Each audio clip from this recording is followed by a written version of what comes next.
Happy Ganesh Chaturthi to everyone. Today in this Ganesh Chaturthi episode we are going to see how to prepare the modak, or in Tamil we are going to make the Purna Kodakattai, and Purnam means the stuffing, and in today's stuffing we are going to see how to make with grated coconut, or it is called as a Thenga Purna. Thenga Purna Kodakattai or the modaks. Modak is basically prepared with steamed rice flour with the filling of grated coconut and jaggery. So let's see how we can prepare that. Ingredients required for preparing the Purnam for the Kodakattai. I've taken about 1 cup of grated coconut, half cup of powdered jaggery. It's better to use powdered jaggery, otherwise if it is in the solid form then you will not know the measurement properly. 2 teaspoons of ghee and 1 teaspoon of elaichi powder or the cardamom powder. Now first we're going to make the Purnam.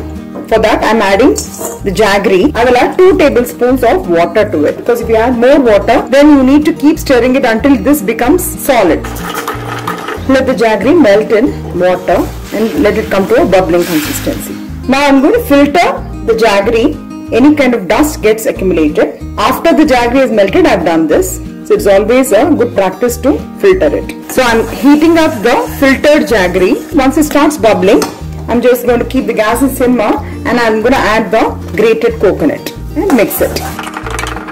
Yeah, once it is all mixed up, you can just add 1 big teaspoon of ghee, a little bit of elaichi powder. Elaichi powder is just for flavor. Add somewhere between half a teaspoon to 1 teaspoon, depending on the flavor you like. That's it. Your Purnam is ready. Once you see that the moisture is completely absorbed, you won't be able to see any water. At this stage, you can switch off the gas. So once this cools, we'll be able to make round balls for the Kodakattai. And this is a very easy sweet. If you just have a sweet tooth and if you just want to make any quick sweet, this can be prepared in 5 minutes of your time if you have the grated coconut and jaggery ready. I've actually spread the coconut Purnam in a plate and I allowed it to cool. Meanwhile, let's prepare the stuffing for the Ellu Purna. And I'm adding 4 teaspoons of black til. I'm just going to show you with a small portion so that you can try this. You need to lightly roast it until it starts spluttering. Now we can switch off the gas. In that heat only, it will get even more fried. Now after it cools, I've actually transferred the fried til into the mixie jar and I'm going to pulse it, which means I'm not going to grind it fully because otherwise it will leave oil. So you have to just stop and grind. You use the mixer in the ulta way so that it is in the pulse mode and you just have to grind it. So I'm now going to pulse grind this. I have just coarsely ground the powder. To this I'm going to add 4 teaspoons of jaggery powder, which means equal amount. I added 4 teaspoons of roasted til powder. To that I'm going to add 4 teaspoons of jaggery powder. Now again I'm going to pulse it. So now we have got the powdered jaggery and the powdered til. So we'll be transferring this in a vessel. So to this I'm just adding a little bit of cardamom powder, say about half a teaspoon. This is just for flavor, and just mix it up nicely and keep it ready. Now your til stuffing is also ready. So for making the Kodakattai, I've taken 1 cup of the rice flour which is bought from the store, and it's always better to sieve the flour before we start using it, so that you get a very nice smooth flour. So whatever the residue, you can just discard it and you just slightly heat it. So approximately for 30 seconds I have just heated the flour. That's enough. You can switch off the gas. Basically the flour is just hot. So if you do this way, you will be able to get a nice smooth Kodakattai marble. So I've transferred the slightly heated rice flour after sieving. For 1 cup of rice flour, I'm adding 1.5 cup of water. So nicely mix it. I'm mixing it up nicely so that there are no lumps formed. You can even use your hand. Now I've actually mixed it up nicely so that there is no lumps formed completely. It's a smooth paste, but you might find it little watery. Don't have to worry about it. I'm transferring this to a thick bottom pan. So I'm just adding a few drops of ghee, 1 or 2 drops of gingerly oil. Also adding salt, because since this is going to be a sweet Purnam, not too much, but you need to have a little bit of salt. Half a teaspoon of sugar, so that the batter comes as a smooth consistency. This is a small tip. Now we can switch on the gas and you have to keep stirring it continuously until this forms as one solid mass. The batter is slightly started to thicken. Usually 1.5 cup for 1 cup of rice flour is more than sufficient. In case you want to add, you can always add the warm water because you should not add cold water while making this dough. Now you can see it's come like as one ball. I've kept the gas in simmer. Basically there should not be any kind of a moisture. Till that consistency, you need to keep kneading this dough. Since it is hot, we're doing it with the help of a ladle.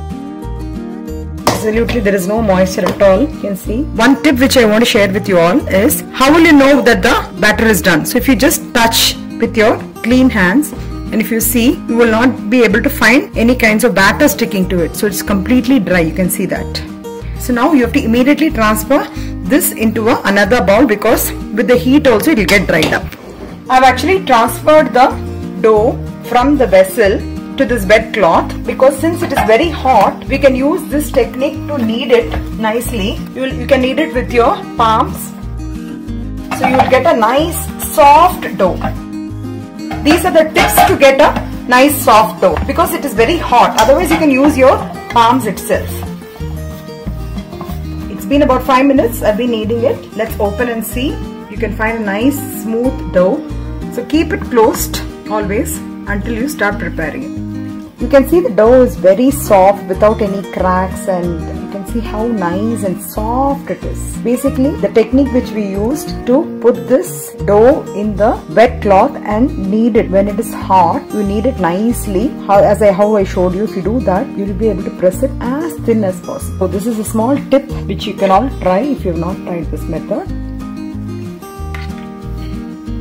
Start pressing from the corners and make the cup as thin as possible. You can see it's very thin. If you want, you can even press the edges so that it is really thin. Now you can keep the stuffing in the middle and carefully close it all together. Bring all the corners together and pinch out the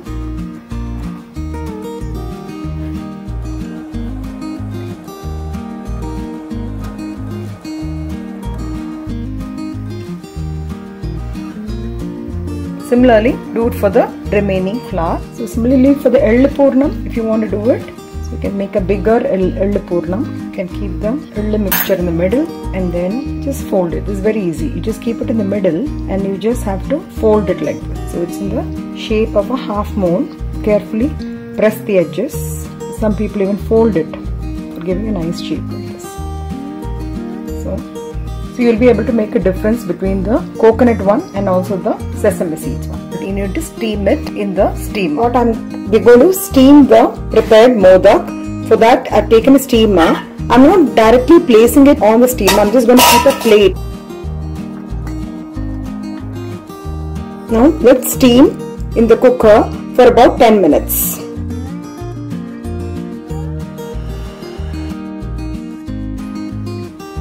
The hot steaming korakattai is ready to be served as a Naivedya or offering to Lord Ganesha. One tip which I forgot to mention, immediately after opening the cooker, just don't take the korakattai immediately because it may tend to break. Just give it a rest time for about 5 minutes so that after that you will be able to take the soft korakattai. Now you can see it's not oozing out. Filling is just perfect and you have a glazed effect of the rice flour. And I can also break one korakattai and show you the stuffing. It's perfectly cooked very nicely with a lot of stuffing inside. Basically, for any kind of stuffing, if the stuffing is more, it will add taste. Outer covering should be little and the stuffing should be more. And I've also prepared the Ellu korakattai or the sesame seeds korakattai. This is very easy to prepare. Even if you don't have time to prepare the Purna korakattai, everybody can prepare the Ellu korakattai. This is also cooked very nicely. You can see the black sesame seeds filling inside the korakattai. So I hope for this Ganesh Chaturthi, you will all make the korakattai and enjoy it with your family and friends. And please share this recipe with your friends and family. Have a great day.